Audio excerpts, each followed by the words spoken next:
दुःख विसरून तुझ्या मागोमाग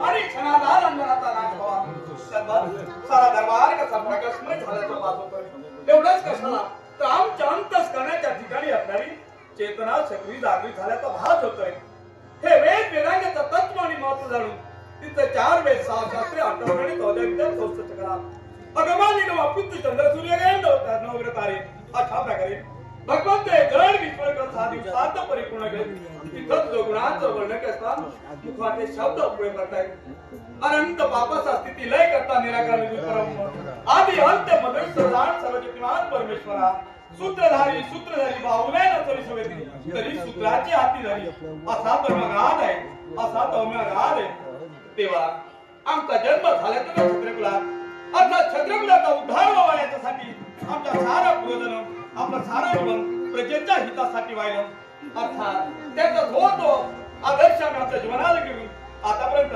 अभारत प्रजाजनांना याचा योग्य न्याय देण्याचं कार्य राजकर्ता चांद सौदागर पार करतोय राजकर्ता चांद सौदागर करतोय भगवंत आठवते ते माता पित्याच्या मुखातून काही शब्द ते बाळ लीला तर सारं विश्व जिंकता येतं आता तीच लीलता आमच्या अंगी धारण करून आतापर्यंत धवल यश संपादित करण्याचं कार्य आमच्याकडून खंड केलं एक दिवशी होय पितृ देवच्या मुखातून काही शब्द बाळ तुम्हाला गुरुगिरी द्यायचं आहे तुम्हाला भावी राजा व्हायचं याच्यासाठी तुम्ही साऱ्या शस्त्रात पारंगत झाला पाहिजे यासाठी आम्ही तुम्हाला गुरुकुलात पाठवणार क्षणभर आम्ही मायांकित झालो मातृदेवताला निघून रडू लागलो उद्यान करू लागलो पितृदेवतांना आमची समजूत काढली आम्हाला योग्य मार्गदर्शन केलं आम्ही आमच्या मातृ पितृचा होय मायांची बद्दल काळाची शिकवलं नाही आणि निघालो पण असते होय गुरु इकडे गेलो गुरु आम्ही राहिलो प्रदीर्घ 12 वर्षाचा काळ आमच्या गुरु मावळीचं मन टिकलं आम्ही तत्पर झालो गुरु आश्रम आम्ही सेवा करण्यासाठी तत्पर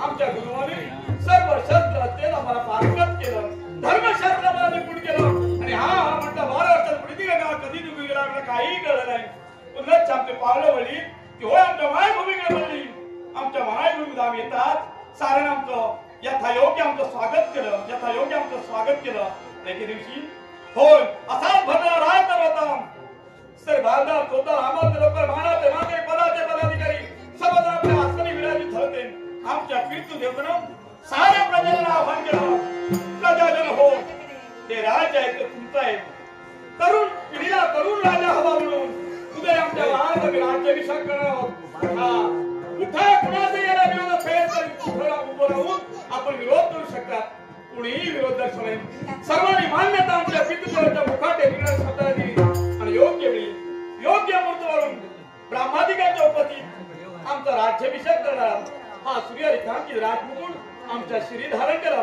सप्तजित जलमुदीचं सिंचन आमच्या सर्वांगर करण्यात आलं आणि ती प्रत्येक प्रजाच्या मुखाटीच्या प्रसंगी हो राधेंद्र चांद सौदागर महाराजांचा विजय तो चांद सौदागर महाराजांचा विजय तो हे त्याच्या आत्मपूर्ण बोल हा त्यांचा आत्मविश्वास कधी आम्ही पायदळी तुडवणारे भगवंता नाही रे न्यायाच्या ठिकाणी कधीही अन्याय होऊ देणार नाही धर्माच्या ठिकाणी कधीही अन्याय होऊ देणार नाही सत्य न्याय नीती धर्म या तत्वानुसार चांद सौदागर या काशी नगरीचा राज्यावर भगवंता तुझ्या आश्रय करतो हे माझ्या पार्वती परमेश्वरा हे काशी विश्वेश्वरा हे केवळ आहे ते मला मिळाले ना ते तुझ्यामुळे रे अमर्त्य मानवाचा जन्म मला मिळाला तो सारखं ते लावण्यासाठी भगवंता राज्यकारभार मी चालवतो माझ्या प्रजांचं हित कशामध्ये दडलंय त्यांचं सुख कशामध्ये याच्यासाठीच माझे नेत्र आतापर्यंत लागले भगवंता कधीही मला अहंकाराचा वारा शिवलो सत्य न्याय नीती धर्म या तत्त्व जाणण्यासाठी मला सुखी दे म्हणून माझ्या जीवनातील हाय तो सुधी आनंदाचा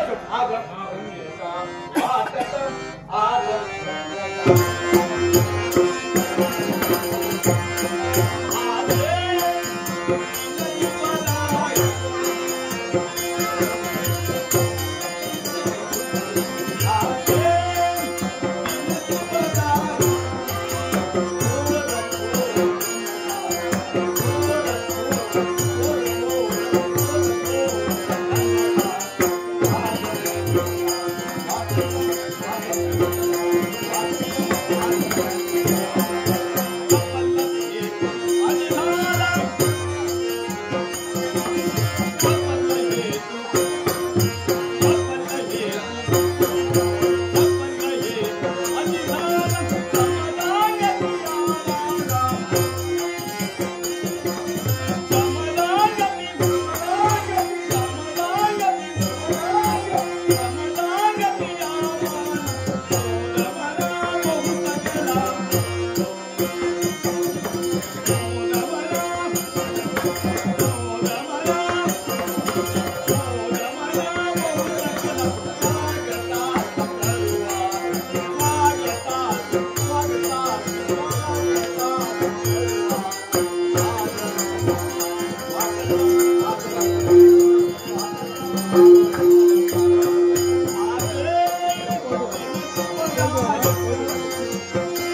नमस्कार करावा.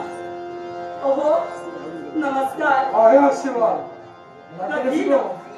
विदिशा आणि विठ्ठल यांनी माझ्या कलमनांचा गौरव करून बहुमान असं पारितोषिक दिले. त्यांचे तुमचे आभार मानून नाईक दशावतार नाट्यमंडळ धैर्यभंगर दोडावा याच्या वतीने आनंदाला स्वीकार. पण मला सांगा केवळ मार्गाने मार्गाप्रमाणे मी करते. माझा मार्ग रोखीला आपल्या ध्याला संज्ञा विकृताक्षाशिया नाव आपलं विकृताक्ष. राहण्याचं वस्तिस्थान पाताळवन. पाताळवन. केवळ पाताळ धनाचा त्याग करून तुम्ही या मृत्यूलोकाला तुमचं स्वागत आहे म्हटलं. पाताळवनाचे सम्राट काल दैत्य यांचा पुत्र. प्रथम तुझं नाव. माझं नाव होय. ही समोर दिसते ती उज्जैनी नगरी आणि त्या उज्जैनी नगरीची सम्राज्ञी बेहुला असं माझं नाव. बरं आपली ओळखी पडली. आमचीही तुम्हाला ओळख झाली. आमचा मार्ग मोकळा करा. काय मार्ग अडवतो यालाही कारण आहे. कारण आहे. कारण काय माहितीये का? असं कोणतं ऐकूया. कारण बेहुला तू आहेस. पण मला सांगा माझ्या मनात शंका वारू लागली. अशी कोणती? तुम्ही माझा मार्ग रोखला आणि याच्या मुळाचे कारण मी आहे ती कशी काय? एकच माझ्या हाती कर्तव्य आहे. आणि कर्तव्य कोणतं असेल तर पहा या मृत्यूलोकाच्या माझ्या दृष्टिक्षेपात प्रथम दर्शनीची स्त्री भेटेल. ती माझ्या पिताजींच्या चरणी अर्पण करून त्याच वेळी माझ्या हाती असलेला कर्तव्य आणि पूर्ण होईल. तुमच्या बोलण्याचा भावार्थ आमच्या खाली येणार आहे. नेमकं काय म्हणायचं आहे तुम्हाला? याला कारण काय तर तू आहेस.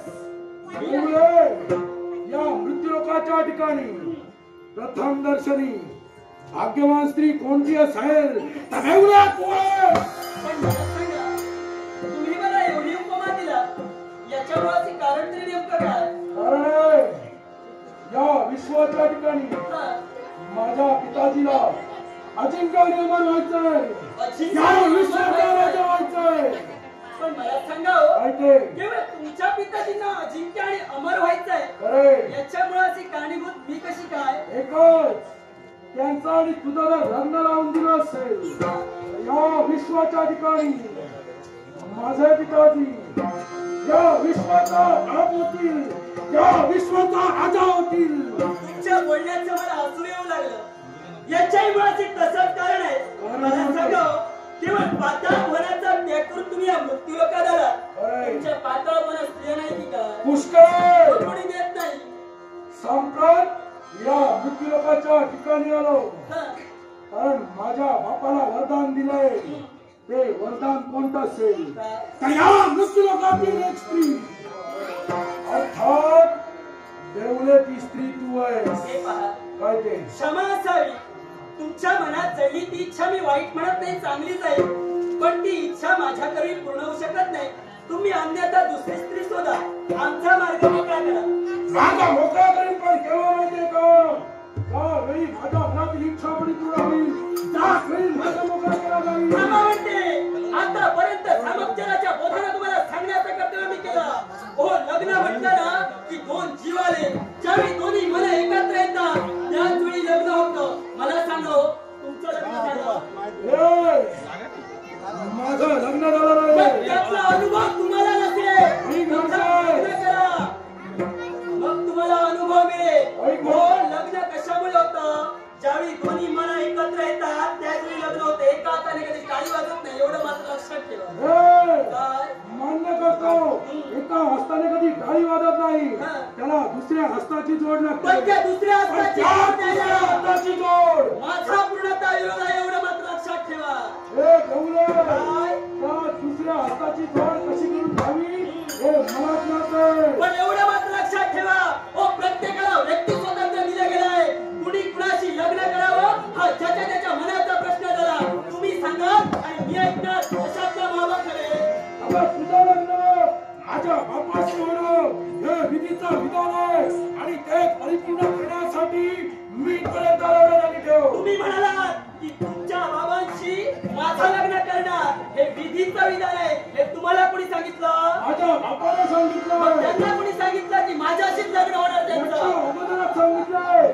माझ्या बापाला दिलं गेलं ते वरदान, हा. आणि वरदान कोणतं असेल तर या विश्वाच्या ठिकाणी अजिंक्य आणि अमर या मृत्यूलोकातील प्रथम दर्शनी स्त्री अर्थात देवले ती स्त्री आमच्या तू आहेस. हे पहा, अजूनही समुद्राच्या बदले तुम्हाला सांगण्याचं कर्तव्य मी करते.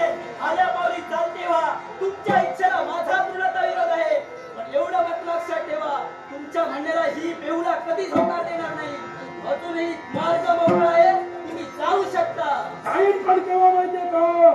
ज्यावेळी तुझी प्राप्ती करील त्यावेळी मागाली जाईल. हे पहा, या पाताळ वनातून या मृत्यूलोकात तुम्ही आलात, येताना आलात, पण जातेवेळी या मृत्यूलोकाचे सारे द्वार तुमच्यासाठी बंद होतील, एवढं मात्र लक्षात ठेवा. देवले, मेला तरी मागतात मनाला घाबरायला लागलं आहे. आता कराता काम घे एवढं ध्यानी ठेव म्हणतोय. मग असं जर का असेल, मग हात तुमचा डाव हाणून पाडण्यासाठी चंडळा डावातून हात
काशी नरेश राज्याचा दान सौदागराच्या आमच्या देहाला इथे कशासाठी आलात? एकच अरण्याच्या ठिकाणी क्षत्रियाचा कर्तव्य पण असेल तर मृगया साध्य करावं.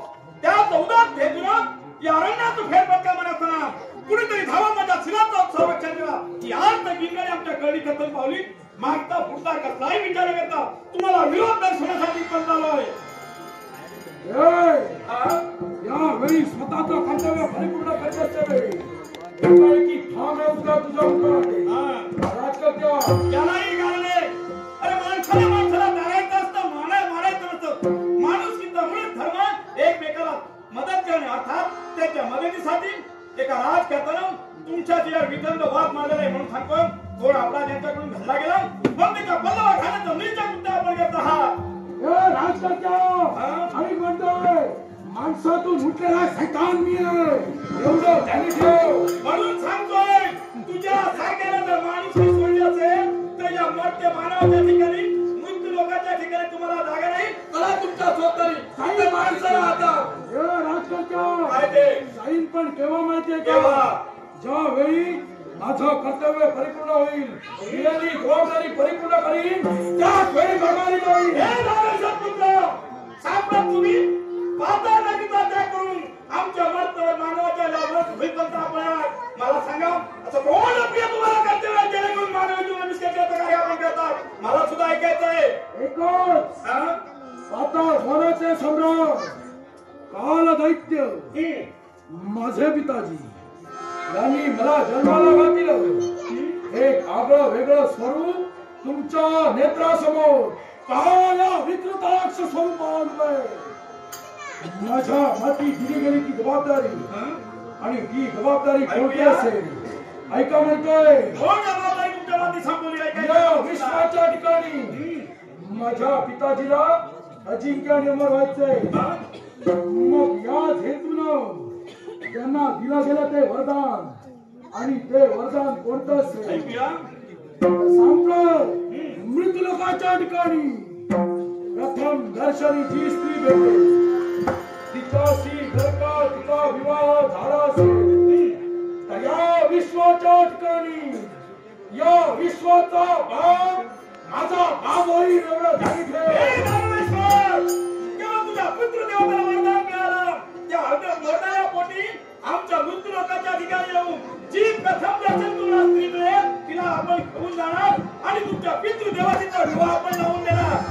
तुमच्या पितृदेवताला अवश्य वरदान मिळत असेल पण त्याच्या मनाविरुद्ध इच्छेला आपल्याला वागता येणार नव्हे. हे राजकर्त्या पहा भाग्यवान पुत्र आहे मी. कोणत्या गोष्टीसाठी असेल तर बापाचं लग्न हा पुत्राला होऊन देतोय. अवश्य लाव तुझ्या बापाचं लग्न. बापाचं लग्न लावता मी मात्र तुझं लग्न इथं लावेल विसरू नको. हे राजकर्त्या आता गुणाचा त्याग केला संप्रदाय या मृत्यू लोकाच्या ठिकाणी आलो. स्वतःचं कर्तव्य ते परिपूर्ण करीन तदनंतर तुझं कर्तव्याच्या परमेश्वरी कर्तव्य आहे. प्रत्येकाला माती कर्तव्य असतं पण इतरांच्या जीवनात ढवळा करण्याचा अधिकार तुलाही पोहोचत नाही किंवा मलाही पोहोचत नाही. व्यक्ती स्वतंत्र प्रत्येक मानवाला किंवा तुम्हाला सुद्धा आहे. आमच्या जीवनात येऊन ढवळा करण्याचा आपल्याला अधिकार राजकर्त्या आतापर्यंत समाप्ताराला बोललो माझ्या कर्तव्याच्या आड येऊ नकोस. आडवा केल्याशिवाय तुमची हिंमत लागून गेले. आज का म्हणजे कोणी सावरले. अरे तुझ्या सारख्या बुद्धिला आतापर्यंत या माझ्या रणवीरच्या टोकावर मी नाचलोय. तुझी कथा काय घेऊन बसलास? राजकर्त्या मी जेवढं शांत स्वभावाचा आहे तेवढा शीघ्र होती यापेक्षा मी आहे. माझा समज तुला ज्ञान नाही. जीवनात संधी येतो जीवन फार सुंदर त्याचा उपभोग घेता. ही संधी मी तुला देऊ इच्छितोय. या विश्वाच्या ठिकाणी 4 दिवस शिकणे जगायचे असतील आणि पावली पुलिस अरे या दस्यवते विजयून त्या दस्यवते फलम. अरे जसं बीज उगवतं तसं फळ मिळतंय. पुन्हा दोष तुमचा आहे. त्या दानव तुला तुमचा जन्म झाला नाही ते संस्कारच असतात म्हणून सेवा आहे तुम्ही दिला. राजकर्त्या माझ्या कुलाबद्दल तू बोलू नको. का बोलले ऐक म्हणतोय मला एक सांग जबाबदारी असते ती जबाबदारी परिपूर्ण करावी. अवश्य परिपूर्ण करावी. ती जबाबदारी मी परिपूर्ण करतोय. माझं काय चुकलं मला सांग. दानव मानवाने देव हे कुठं राहतात रे? स्वर्ग आणि पाताळाच्या ठिकाणी आणि सांप्रत मृत्यू लोकांच्या ठिकाणी मानव राहतात. पण आई म्हणतोय तुम्ही कुठं राहतात? पाताळाच्या ठिकाणी. काय संबंध? काय बिघडलं तुमचा? मी तुझा कोण आपल्याला मी केला मानवाने तुमचा दानव पण आमच्याशी संघर्ष करतात? हे राजकर्त्या आई म्हणतोय काय ते? तुझा माझा आवाज नाहीये. मग का या ठिकाणी ही मला हवी आहे. याची प्राप्ती तुला हवी? अरे सहजासहजी कशी प्राप्ती होणार वगैरे? मृत्यू लोक आहे, प्रत्येकाला महिना मर्यादा कक्षात ठरलाय, कुणालाही नीती नियम तोडलेला नाही. तुम्ही जर बोलत असाल तर तुमच्या देहाची तीव्र केल्याशिवाय राजकारणात राहणार नाही. विधीचं विधान आहे. माझ्या बापाचं लग्न या बेवल्याशी व्हावं, मग तेच विधीचं परिपूर्ण करण्यासाठी बापाच्या लग्नासाठी पुत्र उदय झाला असेल आणि तुम्ही सत्याला भगवंत झाला असाल. सत्याचा धावल्या मृत्यू काय म्हणत दोषी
कसं शक्य आहे?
आमच्या चरणाचे आपलं प्रेम पुष्प आपलं पवित्र प्रेम आमच्या चरणाचे वाहिला प्रेम हे पवित्र शब्द आहेत ते जीवापास आपलं प्रेमी म्हणतात प्रभाव मागायचे तुमचाही जन्म खातो आपला तुम्हाला पसंत पाहिलं ना तेव्हा आमचं सुद्धा असंच झालं हा पण आपण पुरुष असल्या कारणानं तुमच्या आमच्या मनातील प्रसंग किंवा मनातील विचार कसे कथन करावं हे कळत नव्हते न जाणं तुमचं मन दुखावलं म्हणून आमच्या अंतर्गामी वावणारे विचार तुमच्यापर्यंत आम्ही कथन केले पण तुम्ही पुढाकार घेतला खऱ्या अर्थानं मी तुमच्या प्रेमाला सुद्धा प्रेमानं होकार देण्यात येणार आहे हे प्रेम तुमच्या मला मिळेल तुमच्यासाठी धर्मासाठी जर मला जर प्राप्त झाले ना तर स्वतःला मी भाग्यवान मिळणार तेव्हाच तर माझ्या जीवनात हो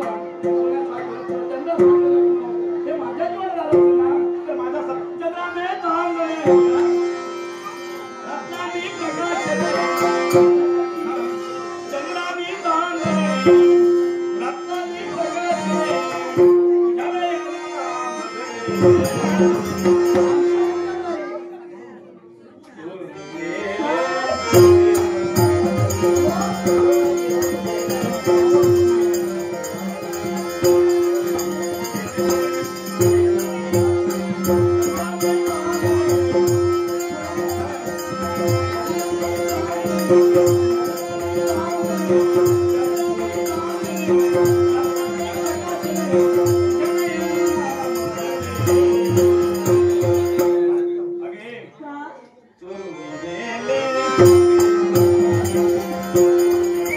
का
जगू तांत्रिक माका म्हणतो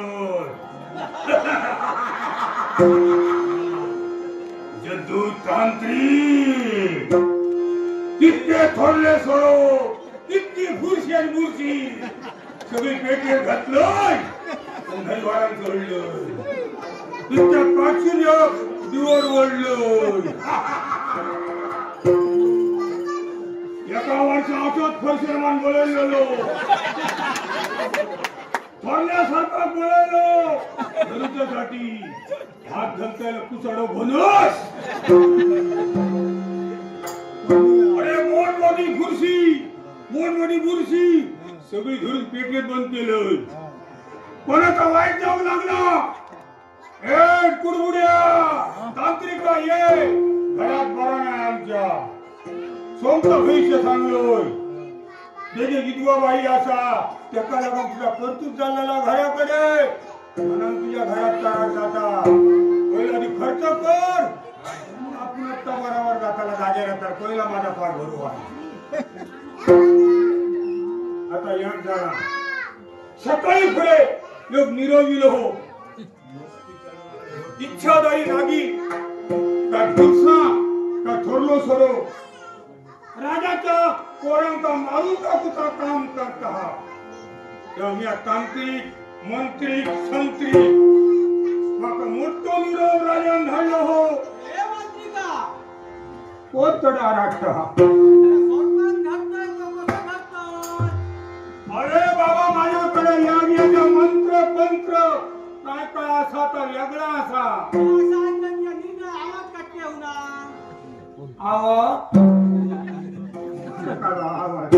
मारला आपला फास होतो लाटा फास कर आवाज येतात तर थंड जाता इतक्या कोणता दाखला आता घाईगडबडी करून धावता असा तर राजान उत्तरेकडे बरे राहत त्याची भुर्गी झालेली भुर्गी मरतात पण ते कसे मरतात ती माहित नाही मारलो पण या तांत्रिक असल्यामुळे बंगल्यावर ते मुकली केलं त्याच्या हेतून त्या बरोबर माझा घरात सगळा काय का प्रस्तुत केला काय सरपंच आवला काय फायली करणी केली काय ह्या सगळ्या माझ्याकडे प्राधान्य कला असा त्याका लागेल त्या माका लागेल बोला हो पहिला कडे जातात आणि त्याचा घराणा राजाचा बरा अगदी सुरक्षित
शंभू महादेवांच्या दर्शनासाठी जात होतो. आम्ही कोण? तुम्ही नाग लोकात तुमचं वास्तव्य बरोबर. शंभू महादेवांची निश्चित भक्त असल्या कारणाने मला कैलासाच्या पायथ्याशी मला जागा मिळाली आणि ज्यावेळी आम्ही देवाच्या दर्शनासाठी गेलो होतो त्यावेळी तुझ्या पिताशी पर्यंत आले आणि त्याच्या आपल्या पायाखाली माझ्या 7 वर्षाचा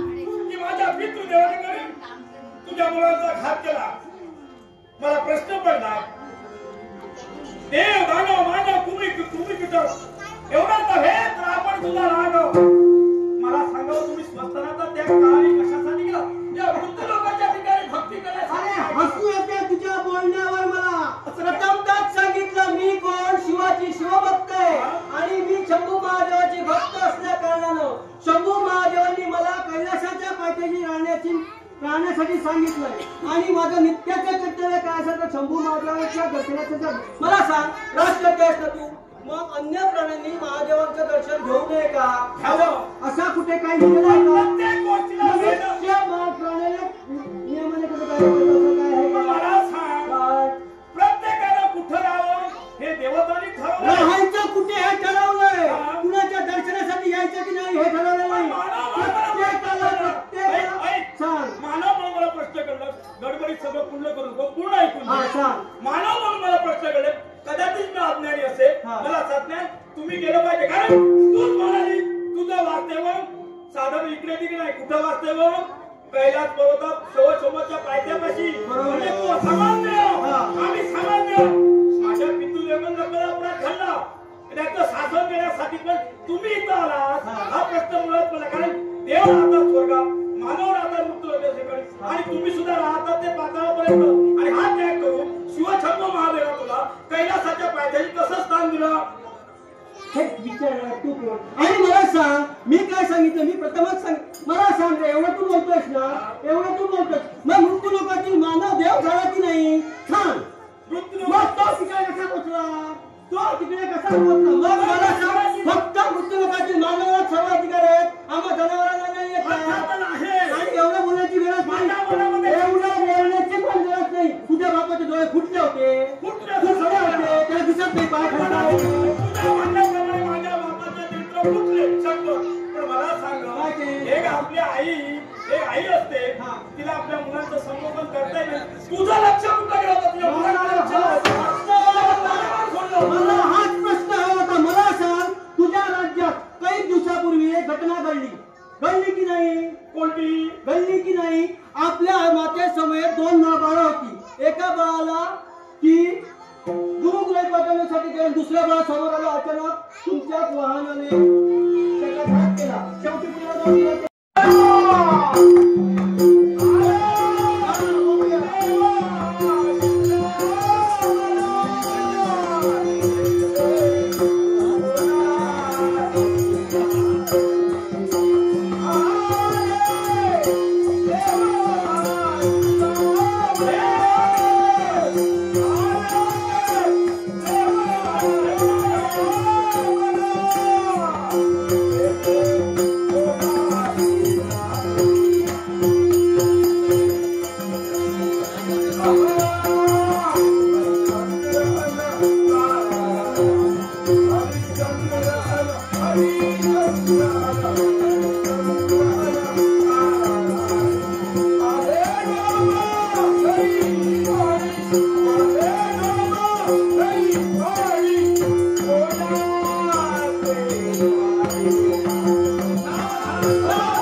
मुळीच नाही. मग शंका पण म्हणावं नकोस.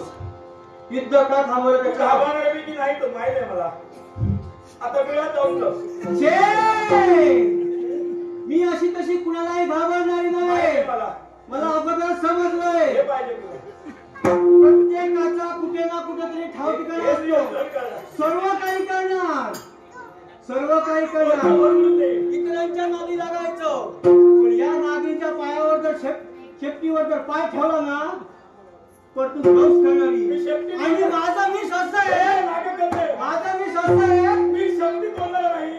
वरचं बोलून देणार म्हणजे आहे. किती येऊन गेले, किती घेऊन गेले, कुणाच्या हाती लागले नाही. आणि तुला आता सांगते युद्ध का थांबवलं. का बरं? कारण ज्यावेळी मी प्रतिज्ञा केली तुमच्या कुळाचा कुलक्षेप करीन नव्हे तर तुझ्या बापाचाही घात करीन, त्याच वेळी शंभू महादेवांनी तुझ्या पिताशी म्हणजे तुझ्या बापाला माझ्यापासून जीवदान मिळावं, तो जिवंत राहावा याच्यासाठी तो दिलेला अमृतमणी, त्याचा घात त्याचा तो आला तुझ्यापाशी. आणि त्या अमृत जोड्याच्या जीवावर तुझ्या दुसऱ्यांच्या जीवावर उड्या मारणारा तू, स्वतःच्या हिमतीवर, स्वतःच्या जीवावर, दुसऱ्याच्या जीवावर सुद्धा उड्या मारायला हिंमत आणि ताकद लागते. दुसऱ्याच्या ओझीवर मिळाला तू. ह्याच्या बरोबर फिरते. मी तुझ्याच्याही जोरावर असू दे. अरे तू राजकर्ता म्हणून सांगितलं होता, सिंहासनावर पाय ठेवलास त्यावेळेस